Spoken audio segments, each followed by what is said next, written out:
بسم اللہ الرحمن الرحیم۔ آباب ذی وقار امت مسلمہ آج جس صورتحال سے دوچار ہے یہ کوئی 200-250 سال کی داستان ہے۔ اس سے پہلے کبھی ایسا نہیں تھا، کبھی ہم غالب بھی تھے، دنیا پر حکمرانی کرتے تھے۔ ہماری حکمرانی کا سٹائل جو ہے وہ ظلم پہ نہیں تھا، وہ عدل و انصاف پر مبنی تھا، علم اور تحقیق کے اوپر مبنی تھا۔ ہم اس دور کو واپس لانا چاہتے ہیں، ان یادوں کو تازہ کرنا چاہتے ہیں، اور جامعہ مدینۃ النبی کا پلیٹ فارم اسی سلسلہ میں اپنا کام کر رہا ہے۔ آؤ جامعہ مدینۃ النبی کا ساتھ دیں، جامعہ مدینۃ النبی کے اس عظیم علمی مشن کو لے کر ہم آگے چلیں کہ ہم نے اپنے اسلاف کی یادوں کو تازہ کرنا ہے۔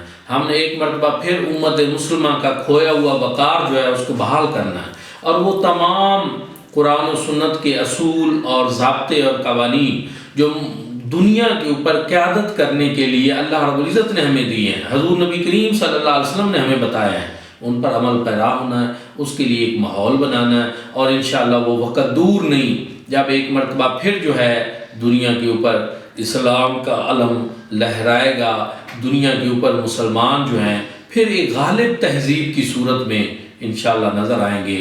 تو آپ اس سلسلہ میں جامعہ مدینۃ النبی کے اوپر اعتماد کر سکتے ہیں اور جامعہ مدینۃ النبی کا ساتھ دیں، انشاءاللہ یہ سلسلہ آگے بڑھے گا۔